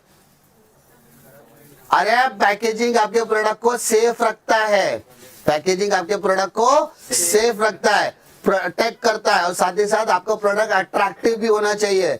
अगर आपका प्रोडक्ट अट्रैक्टिव होगा तो ही तो लोग आपके प्रोडक्ट को खरीदेंगे। सबसे बेस्ट एग्जांपल, पेपर बोट का नाम सुना है? पेपर बोट, आप जूस वगैरह पीते होंगे तो आपको पता होगा, पेपर बोट करके कंपनी है, उसने क्या किया, टेट्रा पैक था पहले, कैसा था, एक छोटा सा बॉक्स आता, जैसे फ्रूटी का आता था ना, टेट्रा पैक, अमूल का भी टेट्रा पैक आता है, फिर या तो बॉटल आता है। पेपर बोट बोलता हमको जरूरत नहीं, हमने उस प्लास्टिक की बॉटल को ऐसा शेप दे दिया कि देखने से क्या लग रहा है, अट्रैक्ट लग रहा है। तो पैकेजिंग इंपॉर्टेंट होता है, और अट्रैक्टिव पैकेजिंग कस्टमर को क्या करता है, अट्रैक्ट करता है। अरे समझा? अरे यस और नो? जो packaging means a process by which the finished goods is made ready for the storage, delivery or transportation, usually by placing the order in the container or providing with the wrapping. हम क्या करते हैं sir, container में देते हैं, कोई bottle में pack करता है, कोई कंटेनर में करेगा, कोई रैप करके देता है। बाकी सारी चीजें क्या है, पैकेजिंग ही है। अब वड़ा पाव भी खाने जाते हो, पार्सल लेना तो पैकेजिंग ही करके देगा ना, बट जिसका जितना अच्छा पैकेजिंग, उसका प्रोडक्ट बिकने के चांसेस उतने अच्छे होते हैं। तुम बोले सर वड़ा पाव में क्या करेगा, वड़ा पाव डाला पैक करके दे दिया, लेकिन कभी कभी कुछ लोग बताए ना फॉइल पेपर में लपेट के देते हैं, कुछ लोग बराबर से कैरी बैग में देते हैं, कुछ लोग बकायदा पॉकेट में डाल के देते हैं। पॉकेट मतलब प्लास्टिक का होता है या फिर कागज का पॉकेट होगा, उसमें डाल के देते हैं। तो भाई जिसका जितना अच्छा पैकेजिंग होगा, उसका प्रोडक्ट ज्यादा समय तक सस्टेन और प्रोटेक्ट रहने के चांसेस होते हैं। अरे समझा? It implies the designing the package for the product, the aim of packaging to protect that goods during the transportation and the storage and to preserve the content and the quality of the product. सामान बचाना भी है, लेकिन you have to maintain the quality of the product as well. पता है ना, कभी कभी वड़ा पाव भर देते हैं ऐसा कि जो पहला वड़ा पाव अच्छा, दूसरा वड़ा पाव अच्छा, तीसरा अच्छा, जो सबसे लास्ट का वड़ा पाव बोलता है भाई मेरे को कब निकालेगा तू, और निकाला तो पता चला लास्ट वाला वड़ा पाव का शेप ही चेंज हो गया, उसका जब पाव को कैसे खींच के शेप में लाना पड़ता है ना। वड़ा बोलता मैं दम अच्छा तूने बाहर निकाल लिया, वरना मैं तो सोचा मैं इधर ही गया, है ना। अगर तुम मुझे 10 मिनट और रखते तो मेरे को यहाँ पे आलू की भाजी समझ के लोग खा जाते। तो पैकेजिंग इज ऑल्सो इंपॉर्टेंट। फिर आ जाओ प्रोडक्ट। पता है प्रोडक्ट में 4 पी आते हैं, 4 पीस। पहला प्रोडक्ट, प्राइस, प्लेस, प्रमोशन, चारों चीज होनी चाहिए। तो उसमें से एक पी क्या है, मार्केटिंग मिक्स का सबसे इंपॉर्टेंट पी क्या है, प्रोडक्ट। ऐसे तो चारों इंपॉर्टेंट है। मार्केट में बेचेगा क्या, चलो हर प्रोडक्ट का एक प्राइस होगा, हर प्रोडक्ट का एक प्लेस होगा, हर प्रोडक्ट का एक प्रमोशन होगा। ये सुनो, सोनार की दुकान देखा है, उससे बेस्ट एग्जांपल मेरे को लगता ही नहीं है, महंगा है ना इसलिए। आप सोनार की दुकान पे जाओ, ज्वेलर वाले के पास जाओ, तो ज्वेलर बाहर ब्रांडिंग लगाता है। ब्रांडिंग मतलब बाहर बड़ा बड़ा, बहुत बड़े बड़े ब्रांड्स भी, मलाबार ज्वेलर्स है ना, सब बड़े बड़े बैनर्स लगा के घूमते हैं। अब वो प्रोडक्ट है, वो क्या कर रहे हैं, सब एडवर्टाइजमेंट कर रहे हैं, आओ हमारे यहाँ पे क्या करो, खरीदो। दूसरा, वो क्या बेच रहे हैं, सोना चांदी डायमंड्स। तो ये प्रोडक्ट है, उसका एक प्राइस फिक्स है और उसका प्लेस फिक्स है। अगर मान लो ज्वेलर की दुकान वाले ने बैनर लगाया, बाहर लिखा 80,000 रुपया, प्रमोशन है, प्राइस है, प्लेस भी है। आप खरीदने के लिए गए, अरे मेरे को हीरो का हार दिखा दो, सोने का हार दिखा दो, बोला सर अभी वो सामान नहीं है। तो जब तेरा प्रोडक्ट है तो दुकान खोला काहे के लिए? अरे बात समझ में आ रहा है? वो क्या रहा, मेरी पूरी की पूरी दुकान अभी खाली, अभी सामान आएगा। अरे जब सामान आएगा तब दुकान खोलना है ना, जब तेरे पास सामान ही नहीं है तो बेचने के लिए दुकान खोला क्यों है? अरे समझ में आ रहा है? प्रोडक्ट आपके लिए इंपॉर्टेंट है। जब प्रोडक्ट होगा तो बाहर लगा के रखा 80,000 रुपया, अरे काई का 80,000 जब तेरे पास सामान ही नहीं है तो। So product is also important. अरे प्रोडक्ट ही इंपॉर्टेंट है। जब प्रोडक्ट होगा तो लोग प्राइस पूछेंगे, जब प्रोडक्ट होगा तो ही तू उसका प्रमोशन करेगा, और जब प्रोडक्ट होगा तो ही तो जगह पे बेचेगा। तेरे पास प्रोडक्ट ही नहीं है तो बाकी दिन का भी कोई सेंस बनता नहीं है। अरे समझा? So product is one of the important element of product marketing. Makes an article, goods, commodity or service that is manufactured or offered to the customer for sale is called as product। जो बेचने के लिए दे रहा हो, अरे जो बेचने के लिए दे रहा हो उसी को क्या बोलेंगे? प्रोडक्ट। अरे प्रोडक्ट आपका आर्टिकल हो सकता है, मैं जो पढ़ा रहा हूं वो सर्विस हो सकती है। जो भी आप कस्टमर को चिपकाना चाहते हो, बेचना चाहते हो, सब प्रोडक्ट है बेटा। समझा?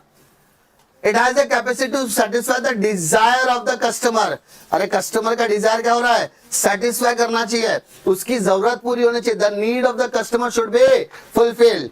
The need of the customer should be fulfilled। Product consume कर रहे हैं, प्यास लगी है, बिस्लरी खोला, पी गया पानी, बिस्लरी का पानी आपकी प्यास को बुझा रहा है। Need of the customer satisfy कर रहा है, प्रोडक्ट। क्लियर है क्या? भूख लगी है, वड़ा पाव खाया, वड़ा पाव आपके नीड को क्या कर रहा है? सेटिस्फाई कर रहा है, प्रोडक्ट। समझा? बाइक, गाड़ी, बस, ट्रांसपोर्टेशन आपको एक जगह से दूसरी जगह ले जाने का काम कर रहा है, प्रोडक्ट। सर्विस ये आपकी नीड को क्या कर रहा है? सेटिस्फाई कर रहा है, इसी को बोलते हैं प्रोडक्ट। क्लियर है करे बेटा?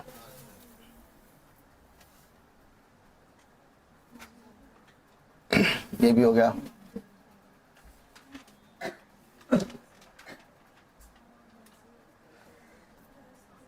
नेक्स्ट,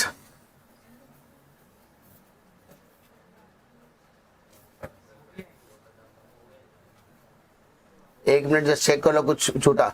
एस्पिरिट डी कॉप्स भी हमारा हो चुका है, ऑर्गेनाइजिंग भी हमने किया, बैंकिंग भी हमने किया, डायरेक्टिंग भी किया, लोक अदालत भी किया, डायरेक्टिंग किया ना, और सेंट्रल बैंक भी किया। 30 पेपर का सब हो गया।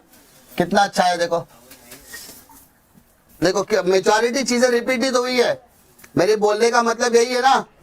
अरे कब से मैं क्या समझाने की कोशिश कर रहा हूं कि हाँ, यहां पर देखो, यहां पे आपका प्लानिंग हुआ है,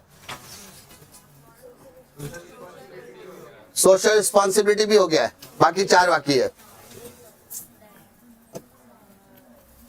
तो ध्यान दो, देखो आज छोटे छोटे पॉइंटर से आपके काम भी हो रहे हैं, ऐसा मत सोचो।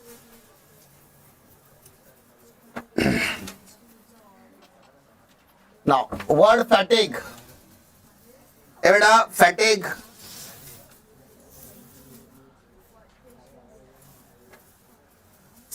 the word fatigue means physical and mental exhaustion due to exertion, long working hour without sufficient break, poor working condition, target pressure, heavy working tools etc।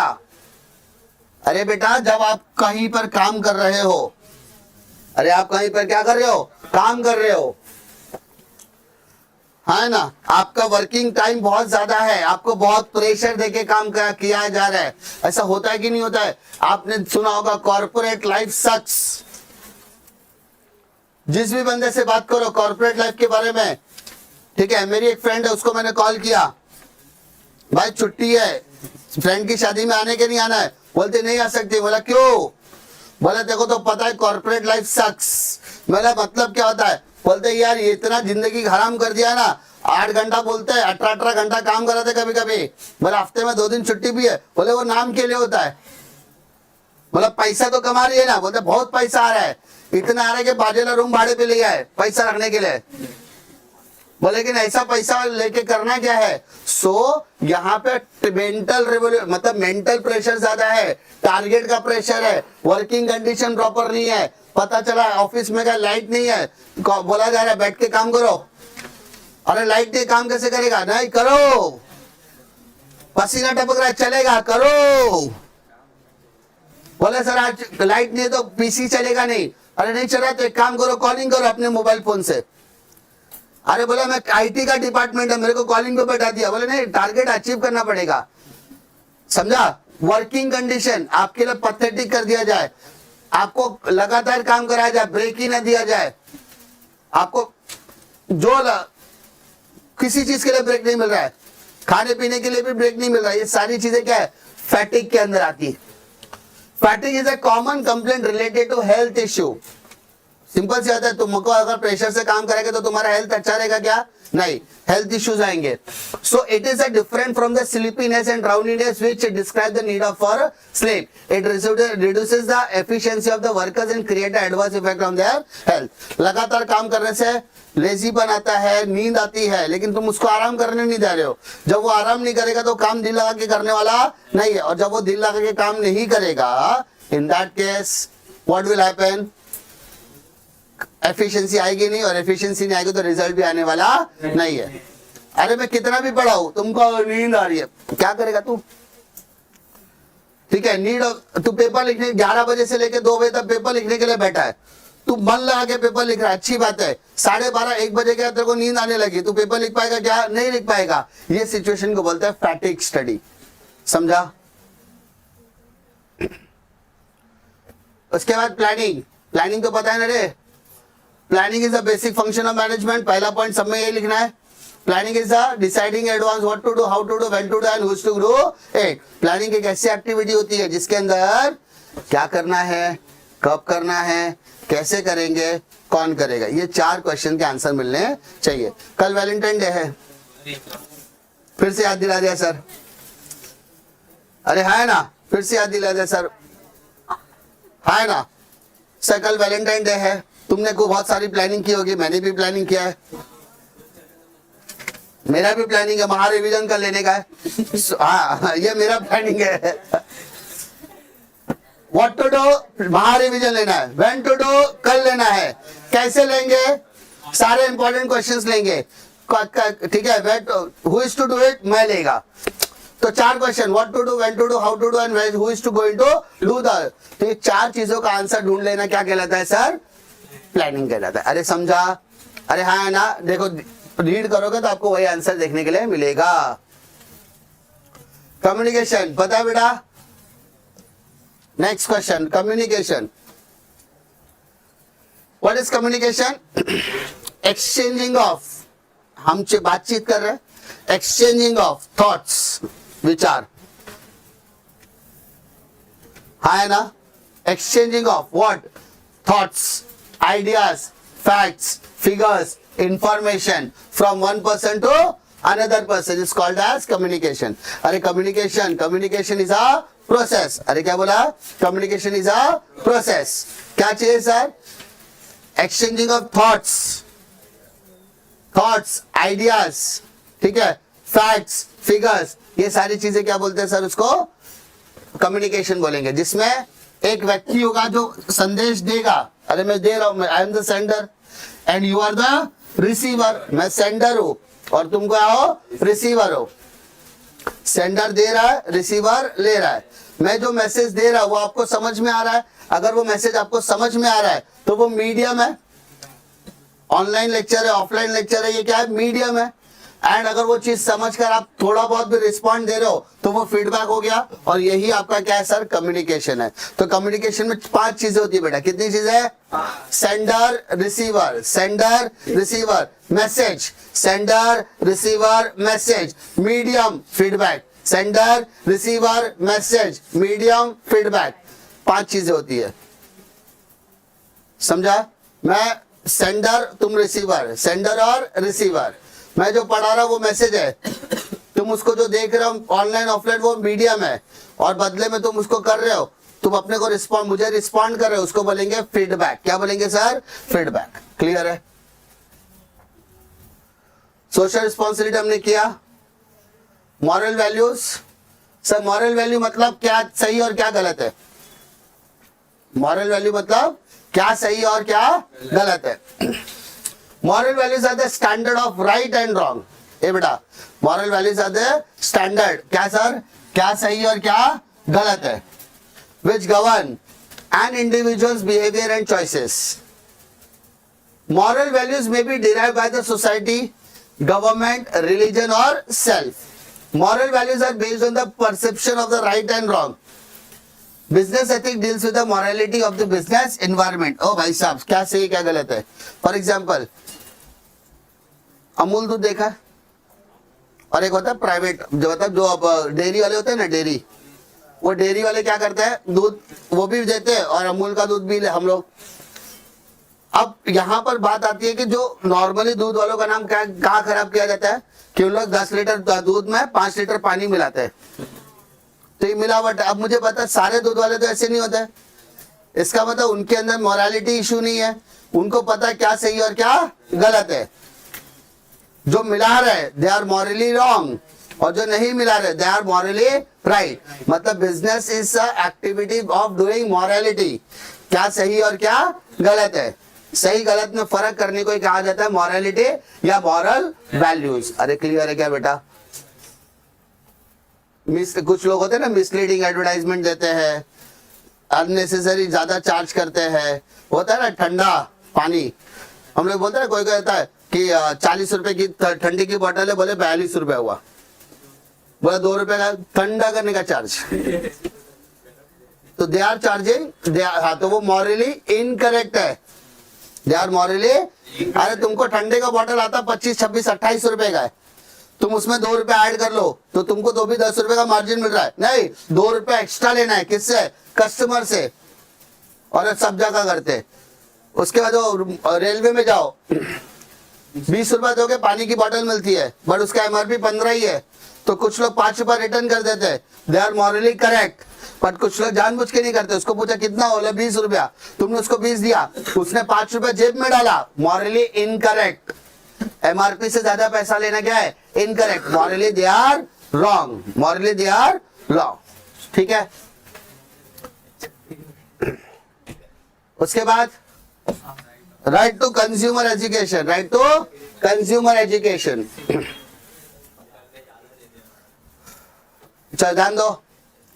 Right to consumer education state that every consumer has a right to know about consumer rights and solution to his problem. एक problem है, उसका solution मेरे को चाहिए। उस problem को मैंने बताया, उसका मुझे सॉल्यूशन मिलेगा। वो सॉल्यूशन जो मुझे दे रहा है, वो जिस तरीके से मुझे दे रहा है, उसको कहते हैं कंज्यूमर एजुकेशन। फॉर एग्जाम्पल, मुझे किसी प्रोडक्ट का प्राइस जानना है, तो क्या मैं जान सकता हूं? मुझे जानना है कि उस प्रोडक्ट में कौन कौन सा इंग्रेडिएंट यूज किया है, तो क्या मैं जान सकता हूं? वो मुझे बता सकता है, तो इसको बोलते हैं कंज्यूमर एजुकेशन। आपका लैपटॉप वगैरह में कुछ इश्यू हो गया, आपने कंपनी में कॉल किया, उसने आपका प्रॉब्लम सुना और आपको उसका सोल्यूशन दिया, उसको बोलते हैं कंज्यूमर एजुकेशन। क्लियर है क्या? तो कंज्यूमर एजुकेशन का मतलब है कंज्यूमर को पता होना चाहिए कि अगर उसके साथ कुछ गलत होता है, इसका प्रॉब्लम है, तो उसका सॉल्यूशन उसको किस तरीके से मिल सकता है। The consumer also has a right to acquire the knowledge, skill and product related information. This is to create awareness among the consumer to make the rational choice of the goods and services to protect themselves from the exploitation of the dishonest businessman. यानी लोगों को बताया जाता है कि अगर आप इस तरीके से कर, जैसे होता है ना दूध की प्योरिटी चेक करना, वो काउ मिल्क वाला आया मालूम है बीच में भी, क्या वो कौन सा मिल्क है? Country delight. कंट्री डिलाइट वाले बोलते हैं ना कि हम आपको पीएच मीटर भेजेंगे साथ में, अब उसकी प्योरिटी खुद ही घर पे बैठ के क्या कर सकते हैं? चेक कर सकते हैं। सो ये सारी चीजें क्या है, आपको अवेयर किया जाता है कि आपको इसके बारे में नॉलेज होनी चाहिए, क्या सही है और क्या गलत है। देखो सोना खरीदना औरतों का काम है। मैं ऐसा क्यों बोलता पता है? क्योंकि औरतों को पता है किसी भी सोने के पीछे 918 का क्या मतलब होता है, हॉलमार्क का क्या मतलब होता है, ये सारी चीजें उनको अच्छी से पता होती है। हमको तो हर चमकती चीज क्या लगती है? सोना लगती है। और मान लो अगर कोई व्यक्ति जा रहा है जो मर्द है और अगर वो सोना 70,000 रुपया तोला भी लाए ना तो औरत को महंगा ही लगेगा, और अगर वही औरत 80,000 रुपया तोला खरीद के तो उसको सस्ता ही लगेगा। ये ह्यूमन बिहेवियर है। अरे इतना महंगा खरीद के लाने की क्या जरूरत थी? अरे भाई नेगोशिएट करके 70 में लाया हो, और औरत अगर 80,000 तोला लेकर आएगी तो अरे बहुत सस्ता, क्योंकि वो सुनने बोला 1 लाख रुपया जाने वाला है तो इसलिए मैंने आज ही खरीद लिया। और उनको प्योरिटी के बारे में अच्छी तरीके से पता होता है। क्लियर है?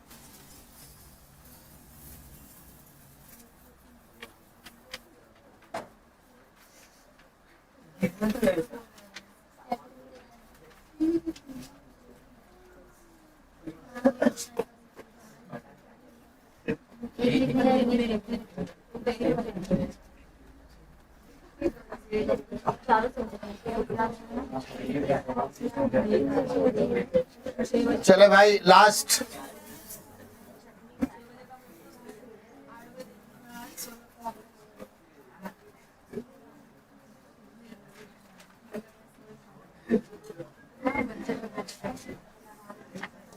ध्यान दो।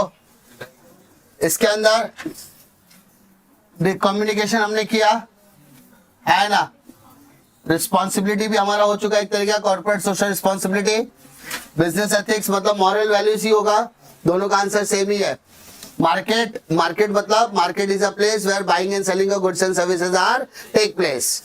The market can be local market, national market, international market. समझा?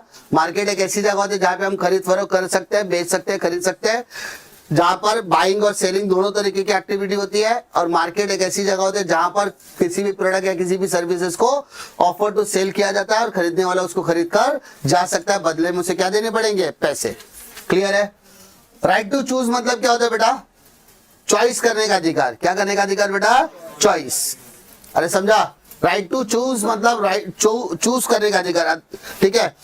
कोई भी कस्टमर, जैसे औरतें जाती है या लड़के जाते हैं, लड़कियां जाते हैं, तुम जब कपड़े खरीदने के लिए जाते हो, किसी भी दुकान पे जाते हो तो उसको बोलेगा अंकल जीन्स दिखाओ, तो वो जीन्स दिखाता है, एक दिखाता वही लेके आते हैं क्या? नहीं, वो 10-12 जीन्स जब तक आपको खोल के नहीं दिखेगा तब तक आपका मन को संतुष्टि मिलता नहीं है। और उस 10-12 में से अपन क्या चूज करते हैं? एक। कभी कभी तो इतनी निर्दयी औरतें होती है ना, वो भी नहीं खरीदती। अंकल पैसा आपका कलेक्शन एकदम बेकार, में दूसरी दुकान में देख के आती है अब तक। अब बेचारा दुकान वाला, और कुछ कुछ दुकान वाले साड़ी दिखाते समय ऐसा दिखाते खुद ही पहन के दिखाते। प्रॉब्लम ये नहीं है। अब सोचो तुमको इतना सारा सब कुछ पूरी दुकान खोल के दिखा दिया और तुम बोलते उसको पसंद नहीं आया, वो चले, बेचारा दुख हो जाता है ना? लेकिन वो तुमको रोक भी नहीं सकता है, वो ऐसा भी नहीं बोल सकता है भाभी जी ऐसा नहीं करो गोली मार दूंगा, ऐसा भी नहीं बोल सकता, क्योंकि ये आपका अधिकार है। तुमको कोई फोर्स नहीं कर सकता। राइट टू चूज क्या बोलता है? No one can force you to buy the particular product, you have a right to choose. You can choose the product as per your convenience, quality, taste and habit of the preference. समझा? अपनी quality के हिसाब से, अपने test preferences के हिसाब से आप उसको खरीद सकते हो। अरे क्लियर है करे बेटा? प्रिंसिपल ऑफ डिसिप्लिन मालूम है ना? डिसिप्लिन क्या होता है बेटा? सबको पता है ना? Discipline according, discipline is the most essential thing in the organisation. बिना कायदे कानून डिसिप्लिन के कुछ होने वाला नहीं है। डिसिप्लिन का सिंपल सा मतलब है भाई, हर कंपनी को अपने रूल्स एंड रेगुलेशन क्या करने हैं? फॉलो करने हैं।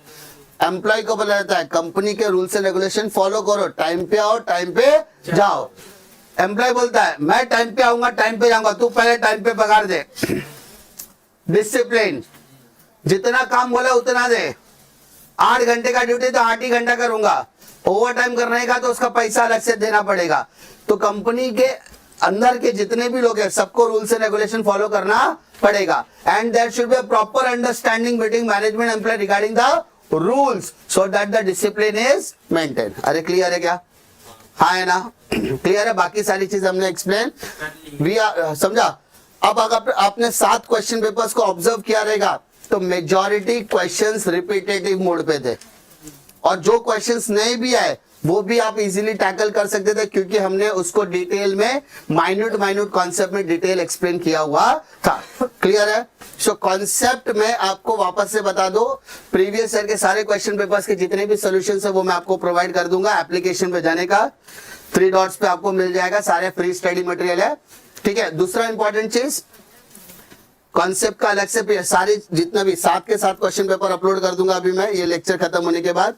ठीक है, 7 के 7 प्रीवियस ईयर के question paper with solution upload कर दूंगा एप्लीकेशन पर। दूसरा इंपॉर्टेंट चीज, जितने भी हमारे लेक्चर्स आने वाले हैं उन सबके नोट्स भी वहां पर अपलोड होंगे। तीसरा इंपॉर्टेंट चीज, आपको सिर्फ और सिर्फ याद रखना है, कॉन्सेप्ट में भर भर के लिखना नहीं है। 3 पॉइंट सफिशिएंट है, पहले में मीनिंग, दूसरे में उसका एक्सप्लेनेशन चाहिए तो कर लो, और थर्ड में उसका एग्जाम्पल लेके खत्म करना अगर एग्जाम्पल है तो। आई एम एक्सपेक्टिंग कि 2 मार्क के लिए कम से कम 6 या 7 लाइन होनी चाहिए, 2 या 3 पॉइंट 6-7 लाइन में आएंगे। फर्स्ट पॉइंटर लिखने का डैश, तो पॉइंटर बनाना बेटा बड़ा आसान है, यहां से लेके यहां तक 1 पॉइंट। ठीक है, फर्स्ट पॉइंट, सेकेंड पॉइंट, उसके बाद discipline helps to achieve the, ये समझा, फुल स्टॉप, सेकेंड पॉइंट, यहां से लेके यहां तक थर्ड पॉइंट। 3 पॉइंट काफी है बेटा, 1 2 3 1 2 3 1 2 3 1 2 3 करके लिखना।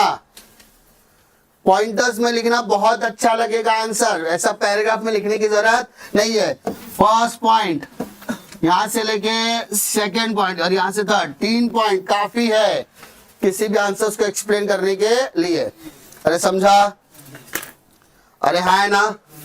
ठीक है, कुछ कॉन्सेप्ट यहां पर छूट गए होंगे, जैसे कुछ अलग अलग कॉन्सेप्ट होंगे, वो ऐसा मत सोचो कि उसी खत्म हो गया, ये तो अभी शुरुआत है। वापस शेड्यूल मैंने आपको दिया हुआ है। अरे दिया है क्या रे बेटा? नहीं दिया है क्या? दिया है ना, अच्छी बात है, तुम बहुत अच्छे बच्चे हो बेटा, तुमसे इस दुनिया में अच्छा कोई नहीं है। मैं ही बेकार समझता था तुम लोग को, लेकिन मुझे पता चला कि तुम लोग बहुत अच्छे हो, तुमसे अच्छा कोई हो ही भी नहीं सकता। मैं तुमको शेड्यूल दे देता हूं। हाँ बेटा, हाँ कुछ कुछ होता है ना नमूने, तो नहीं आएंगे।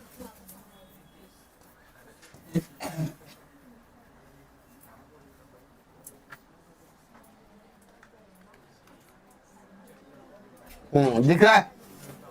हमने कॉन्सेप्ट खत्म किया, 8 मार्क, 6 नहीं है वो, 8 मार्क के लिए। ठीक है, फिर से हमारी मुलाकात वापस कितने हो जाएगी? 12:30 बजे। आज फिर से 12:30 बजे क्या करेंगे अपन?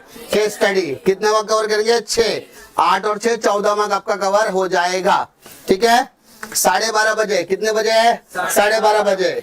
सारे के सारे स्टडी मटेरियल साथ में लेकर आना, केस स्टडीज करना है। ये सारे के सब सभी के सभी पेपर्स मैं अपलोड कर दूंगा।